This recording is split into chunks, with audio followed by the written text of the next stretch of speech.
Mən bir hədis oxumuşdum çoxdan. Deyir, bəzi insanlar olar ki, nisauhum qiblətuhum. Xanımlar qiblələri olar. Bir mənası budur.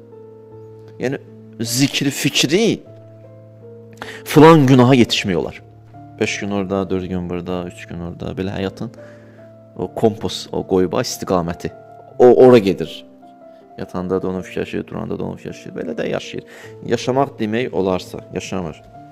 Boş söhbətdə yaşayır. Özünə sual verin, o günahı eləyib qutarandan sonra. Bağışlayırız bu ifadələrə görə.